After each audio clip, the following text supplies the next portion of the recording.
ipapatupad na ang batas at proseso laban sa iyo.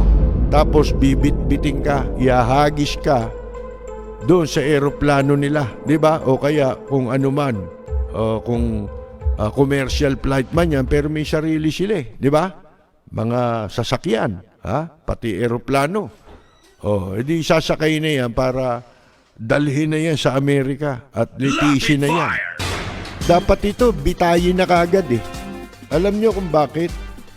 Kinakaladkad sa kahayupan ang pangalan ni Hesukristo na mahigit 2,000 taon na. Baka hindi lang, 3,000 taon na yata eh. Na nawala ang Panginoong Hesukristo rito eh. Sipin mo, tapos meron kayong night duty. Papamasahe. Ayon dun sa mga testimonya. Di ba? Ang liwanag mga kaibigan sana kung hindi makatotohanan di ba?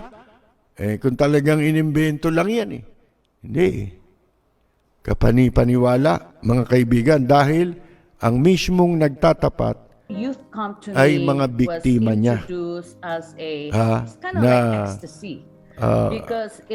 Tinakot, di ba? Para sundin ang ipinag-uutos sa kanila. Ngayon, balikan natin ito. Everyone knows there's a process for extradition.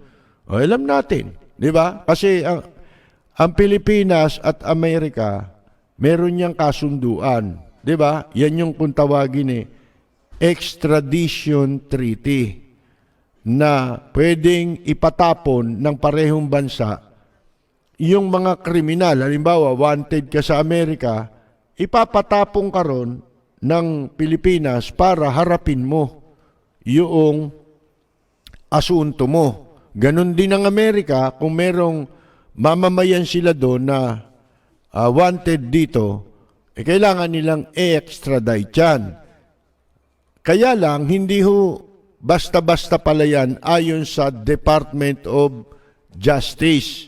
Ang paliwanag nila, kailangan dumaan din sa proseso. Ano yung proseso?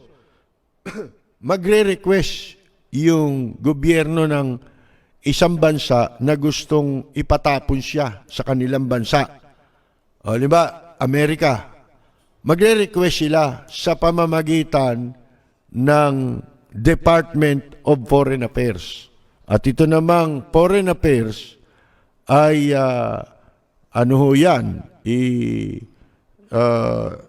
dadalhin naman nila yan sa Department of Justice. Ito naman Department of Justice, kesyo kukuha pa ito ng desisyon sa mababang hukuman, di ba? Para aprobahan.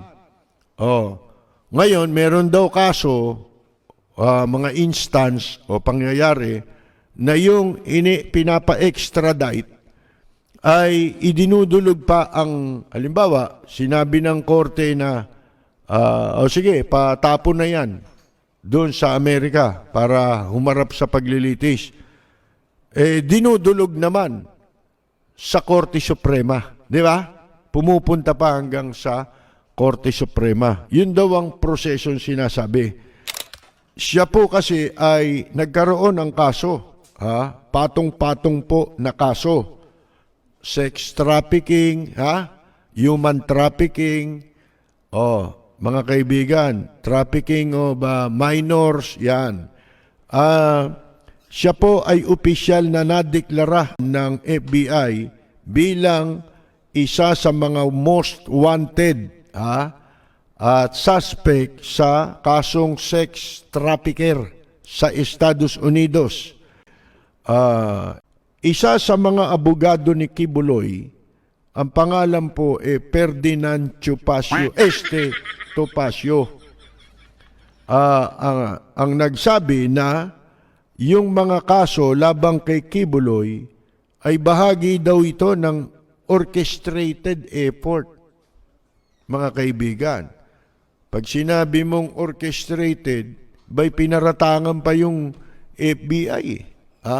Pinaratangan pa yung FBI na lumikha lamang ng kaso, inimbento, mga kaibigan, yung kaso labang kay Kibuloy, di ba? Para sirain daw siya. Ba't naman sisirain yan? Dati nang sirayan. May naniniwala ba sa sinasabi niyan? Ha? Oh, kayong publiko, yung hindi kayo miyembro dyan, yan ba paniniwalaan ninyo? Ilang beses na niyang sinabi na magugunaw ang mundo. December 25 daw di ba? At siya raw ang pumipirma. Pag di kayo dumaan sa akin, ng papeles. hindi kayo pupunta sa langit. Sipin mo, pag pupunta ka pala sa langit, may papeles. Saan niya nabasa yun? Sa Biblia? Meron bang gano'n? Nangangailangan ba ng papeles sa Biblia, mga kaibigan? Yung ba pinagbabatayan ng kaligtasan ng tao? Alam natin lahat na ang pinagbabasihan sa kaligtasan ng tao pagdating ng paghuhukom, gawa, hindi ba?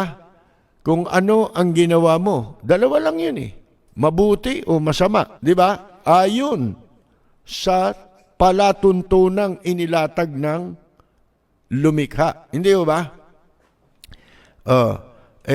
Tapos sasabihin mo, kailangan magpapirma sa kanya ng dokumento.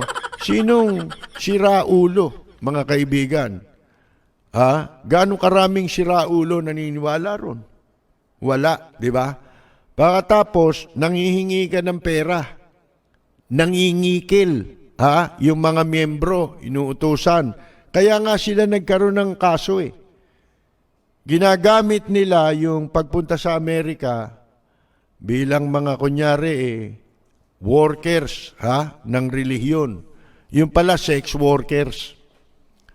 At ultimong siya ay itinuro ayon sa mga testimonya. May testimony ito Paano iimbentuhin yan? Di ba? Base sa mga ebidensya.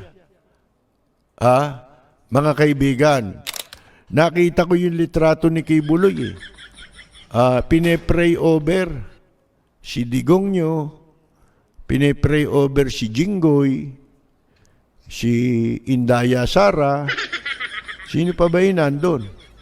Anyway, ang pinahihiwatig ho nun, mga kaibigan, ang makapapasok sa langit, wala na palang kwentang pumunta sa langit, kapag si Kibuloy ang nasunod, at pinaniwalaan natin. Bakit? Una makakapasok dun yung mga mandarambong yun ang pinagdadasal niya di ba? Yun ang binabasbasan niya mga kaibigan di maunahan pa nun yung matitinong tao, di ba? Na sumunod sa ipinag-utos ng Diyos na gawin mo, di ba? Kawawa naman yung mga tao, pati ron lalamangan ka pa. Inapi ka na nga rito pinagnakawan ka na nga't lahat dito Baka tapos pagdating ng wakas ng mundo sila pa rin ang papasok sa langit. Abay mga kaibigan. Ganun ba ang Panginoon Diyos? Hindi.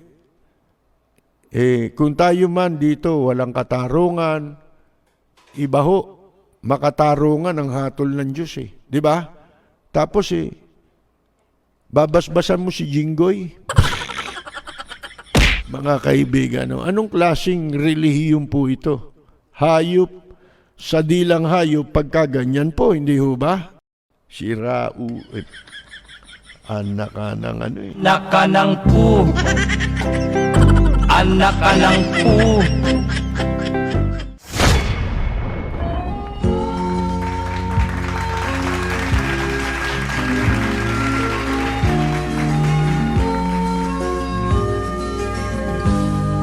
Sa bayan ko ay isa ang lahi. Dito'y wala ang pagkukunwari. Hindi padadaig, sadyang kilala sa daigdig. May pagkakaisa sa bawat nais. Ang bayan ko'y punong-puno ng yaman. Bakit ito'y kailangan pang iwanan? sarap mabuhay ng buong ganap. Sa bayan mo, sumapit man yaong wakas dito sa bayan.